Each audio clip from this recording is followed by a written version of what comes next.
Welcome to the second week 2 of the channel JustRants, and today is gonna actually be a rant.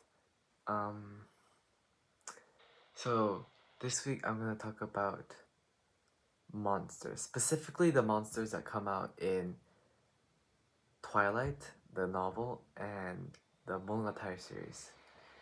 Um, so yeah, it's gonna be about vampires. The interesting thing about the vampires and the monsters in Twilight compared to any other series.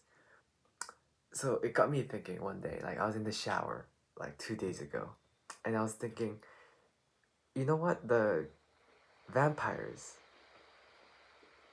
in the Twilight series is very unconventional, if you know what I mean. Like, they're not as similar as what we know. I mean, the reason why they cannot go out in sunlight is because they look too beautiful and it outs them as a vampire. I love the Twilight novel series, but honestly, that's kind of stupid. And also, well, they're not, you know, afraid of the crosses or garlic, and they don't sleep in coffins or turn into bats. The only connection they have to the conventional vampires we see out whenever Halloween rolls around is their immortalness and that they suck blood. And that's it. And they don't even suck blood a lot in the Twilight series. That's the most attractive part as a vampire, like, personally speaking. And it's BS. But then also, the underground world of Twilight is also very interesting. You have to admit that this whole, of course, it's full of plot holes, but the whole vampires living among us like concept was very intriguing to me as a teenager who likes romance novels and angsty stuff. So it, like the whole it got me thinking, how does that compare to my favorite fictional series ever, Monogatari, which is all about monsters and more specifically apparitions. And the most thing that and okay, back to vampires.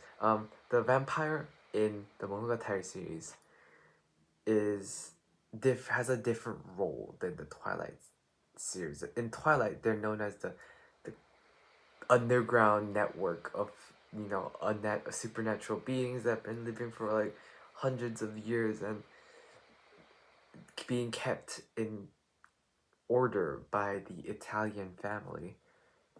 And that's basically it. There's no real government network order. It's just you either live in one place or you are a nomad. You live all around, and the only one really keeping order is a central family in Italy, albeit very powerful, and it's kind of run like a mafia system. But also, it gives a lot of, there's no real limits or rules if you are like powerful enough, or if you have good enough connections, or whatever reason what. Like the whole, like, the Cullen family in Twilight were like left alone in like Seattle until like, they broke a law and the Italian mafia came out. And of course there's the werewolves there, and it's all like a whole supernatural thing, but it's all very hushed up.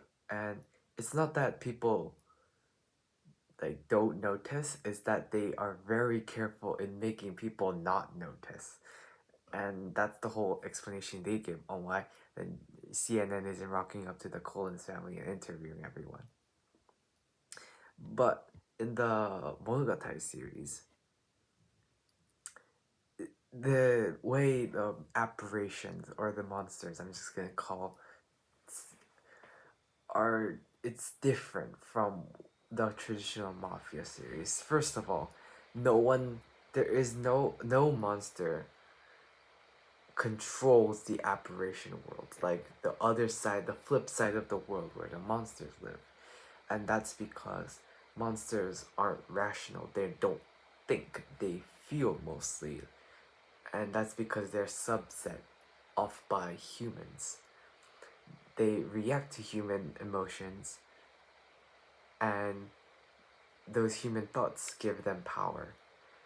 But then it isn't that apparitions or monsters can do whatever they want. They also have to follow a specific set of rules.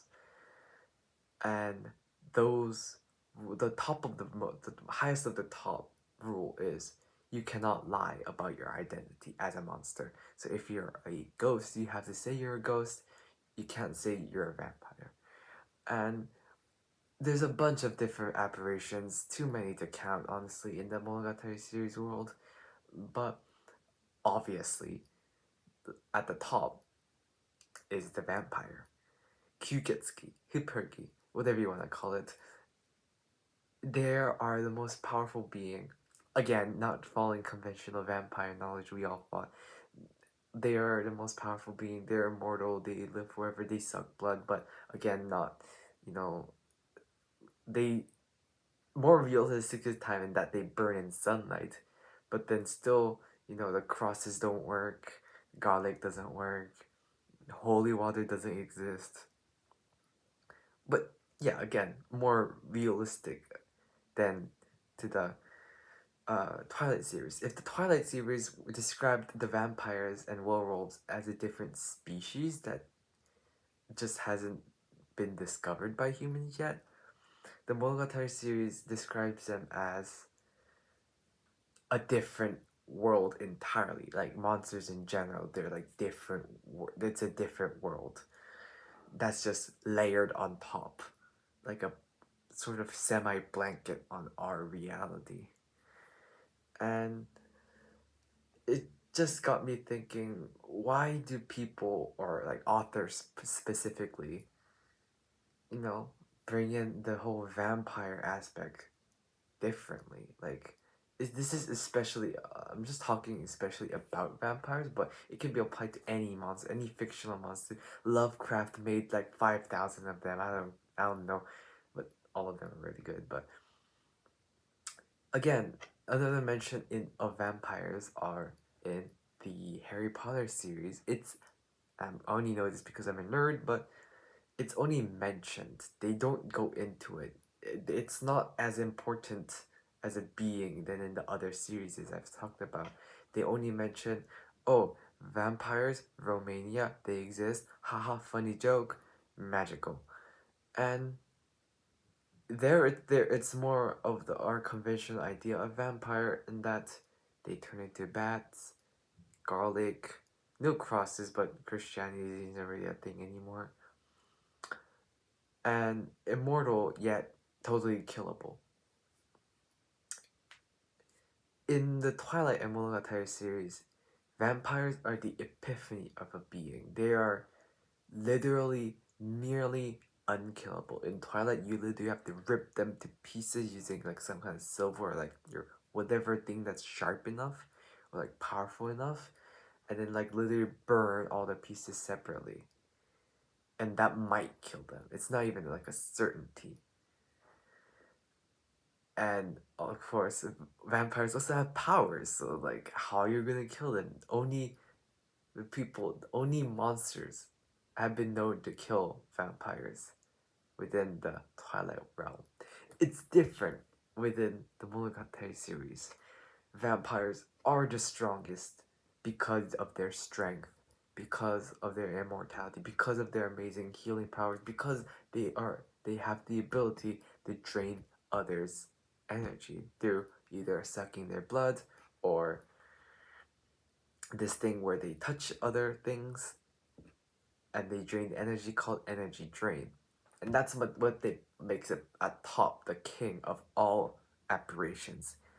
Is because of those two factors that they are literally unbeatable by most other monsters. And the only monster you will see defeat a vampire will be another vampire. But Is vampires unkillable? No. They're, as I said, they're weak to sunlight. They will burn in sunlight.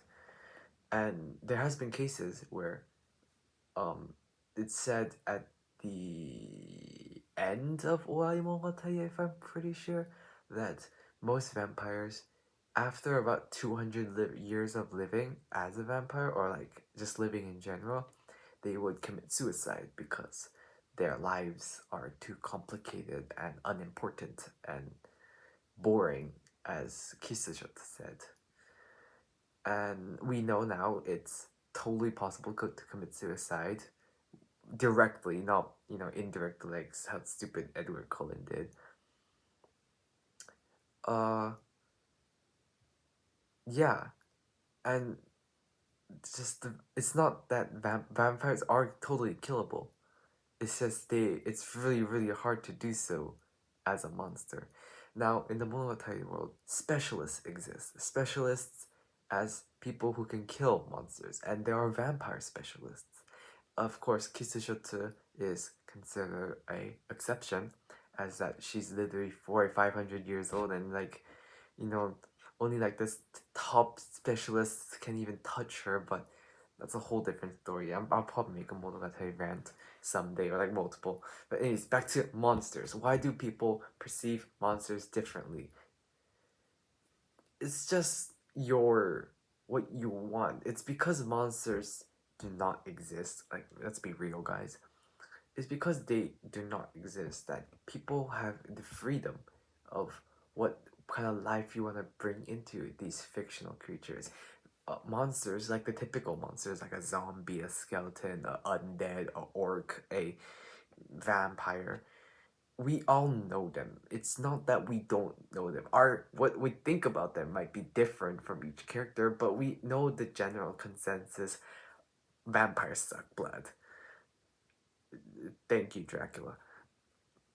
And it's because of that we can always alter the nuances. We have a certain concept, and everyone has their own spin on it. It's a good thing because it's diverse, but also if you say vampire, everyone understands. It's a sort of like a common ground that we can have. And I really like the whole concept of monsters. I used to be a snob and like, oh, real stories should be, real. And it's the real thing that make us feel right in the kokoro. But then like monsters also have like another like superficial layer above it, above the real world, that we can explain through things and through like symbolisms. Or maybe we are just seeing too much monsters and then we're kind of bored of it. Because I don't know why. Mostly in any media, you would see the monsters as a being above humans. Maybe it's because humans think they are the top, and most writers think we should be humbled as a species. Maybe it's just a more interesting story if you make a harder villain than the protagonist. I would like to see a lot of weak monsters, and a story that really goes deep into what makes a monster. Because we use that term a lot. It's like, Shawn Mendes and Justin Bieber made a song called Monster, amazing song. And it's just like what creates the difference between the Mayoi snail in the Monogatari series and a goblin from the Lord of the Rings. Why is monster so diverse? Like I said, it's probably because of the artist's own inspirations and their own experiences with monsters, but whatever. 15 minutes of my upload time is going to disappear now, so I'm just gonna end it at that. But just another rant. Everything I said is non-basis, is based on my head, which is stupid. Another weekly video soon. Maybe, I don't know. Bye.